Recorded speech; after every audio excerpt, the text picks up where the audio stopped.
कभी सोचा है कि बाजार आखिर काम कैसे करता है? मतलब एक ऐसी कौन सी ताकत है जो लगभग हर उस चीज की कीमत तय करती है जिसे हम खरीदते हैं या बेचते हैं? आज हम उसी ताकत यानी मांग और आपूर्ति के पीछे के रहस्य को समझने जा रहे हैं। अच्छा, कभी ऐसा हुआ है कि आपकी पसंदीदा कॉफ़ी की कीमत एक दिन कुछ और हो और अगले दिन कुछ और? ये कोई जादू नहीं है। इसके पीछे अर्थशास्त्र के बहुत ही सीधे और दिलचस्प सिद्धांत काम करते हैं। तो चलिए आज मिलकर इन्हें समझते हैं। ठीक है, तो इस पूरी पहेली को हम एक एक करके सुलझाएंगे।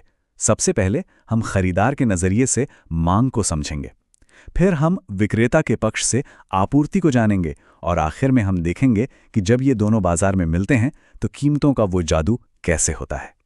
तो चलिए सबसे पहले अपने मॉडल का पहला हिस्सा बनाते हैं और सारा ध्यान खरीदार के व्यवहार पर लगाते हैं।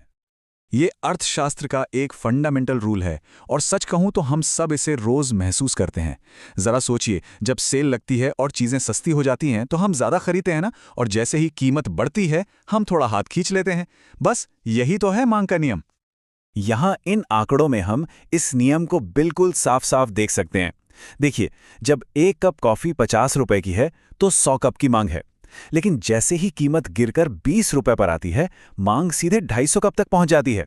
ये कीमत और मांग के बीच का एक उल्टा रिश्ता है। लेकिन एक मिनट, क्या हम कोई भी चीज सिर्फ उसकी कीमत देखकर ही खरीदते हैं? नहीं ना। हमारी जेब में कितने पैसे हैं, हमारी पसंद क्या है, और भी कई दूसरी बातें हैं जो मायने रखती हैं। तो चलिए देखते हैं कि वो क्या है। ये एक बहुत ही जरूरी फर्क है, इसे समझना होगा। जब सिर्फ कीमत बदलती है तो हम उसी मांग की लाइन पर ऊपर या नीचे जाते हैं। इसे कहते हैं मांगी गई मात्रा में बदलाव। लेकिन जब कीमत के अलावा कुछ और बदल जाता है, जैसे कि हमारी आमदनी, तो पूरी की पूरी लाइन ही अपनी जगह से खिसक जाती है और इसे कहते हैं समग्र मांग में बदलाव। तो आखिर ये कौन से कारक हैं? इस स्लाइड पर एक नजर डालिए। लोगों की आय मतलब उनकी कमाई, उनका स्वाद और पसंद, हो सकता है कोई नया ट्रेंड आ गया हो, इसी तरह के दूसरे सामान की कीमत। इनमें से कुछ भी बदलता है तो मांग बढ़ या घट सकती है, भले ही कीमत अपनी जगह पर ही क्यों ना हो। तो हमने खरीदारों की कहानी तो समझ ली। अब जरा सिक्के का दूसरा पहलू देखते हैं, यानी कि जो लोग कॉफी बनाओ और बेच रहे हैं उनका नजरिया। ये मांग के नियम का ठीक उल्टा है। एक विक्रेता के तौर पर सोचिए, जब किसी चीज की कीमत ज्यादा मिलेगी तो मुनाफा भी तो ज्यादा होगा ना। इसीलिए ज्यादा कीमत पर ज्यादा सामान बेचना चाहेंगे। ये तो सीधी सी बात है।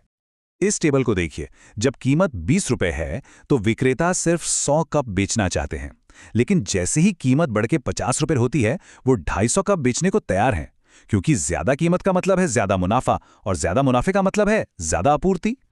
और हां, जैसे खरीदारों के फैसले सिर्फ कीमत पर निर्भर नहीं करते, ठीक वैसे ही विक्रेताओं पर भी कीमत के अलावा दूसरे कई फैक्टर्स का असर पड़ता है।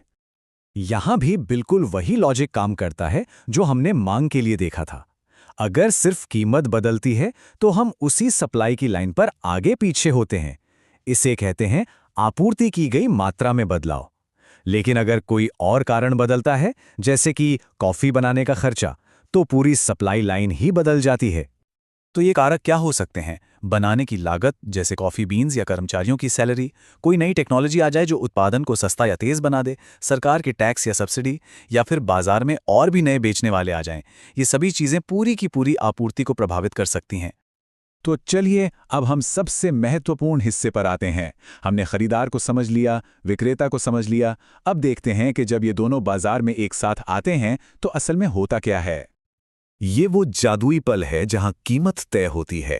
एक ऐसी कीमत जिस पर खरीदार खुशी खुशी खरीदने को तैयार है और विक्रेता भी उतने ही में बेचने को तैयार है। इस पूरे टेबल पर एक नजर डालिए। जब कीमत 50 रुपए है तो सप्लाई बहुत ज्यादा है और मांग कम, इसे कहते हैं अधिशेष या सरप्लस। जब कीमत 20 रुपए है तो मांग बहुत ज्यादा है पर सप्लाई कम, इसे कहते हैं कमी या शॉर्टेज। लेकिन 35 रुपए पर देखिए, मांग और आपूर्ति बिल्कुल बराबर हैं, 175 और 175। इसी को बाजार संतुलन या मार्केट इक्विलिब्रियम कहते हैं। ये वो स्वीट स्पॉट है जहां न तो कोई कमी है न कोई अधिशेष, मतलब जितनी भी कॉफी बनी वो सब बिक गई। तो हमारे इस कॉफी बाजार में 35 रुपए ही वो जादुई कीमत है। यही वो दाम है जिस पर बाजार आकर स्थिर हो जाता है। ना तो कोई सामान बचता है और ना ही कोई खरीदार खाली हाथ जाता है। तो चलिए, जो भी हमने सीखा उसे जल्दी से दोहरा लेते हैं। हमने देखा कि खरीदार कम कीमत पर ज्यादा खरीदते हैं और विक्रेता ज्यादा कीमत पर ज्यादा बेचते हैं। हमने ये भी जाना कि कीमत के अलावा दूसरे फैक्टर्स पूरी मांग और आपूर्ति को ही बदल सकते हैं। और सबसे जरूरी बात, हमने संतुलन को समझा, वो पॉइंट जहां खरीदार और विक्रेता एक कीमत पर सहमत हो जाते हैं। और यही वो सवाल है जो इस मॉडल को इतना शक्तिशाली बनाता है। ये हमें एक फ्रेमवर्क देता है ये समझने के लिए कि असल दुनिया में नई टेक्नोलॉजी, दुनिया भर में हो रही घटनाएं और हमारी बदलती आदतें, ये सब मिलकर कीमतों को लगातार कैसे बदल रही हैं। तो अगली बार जब किसी चीज की कीमत को ऊपर या नीचे जाते देखें तो सोचिएगा, पर्दे के पीछे मांग और आपूर्ति का ये कौन सा खेल चल रहा है।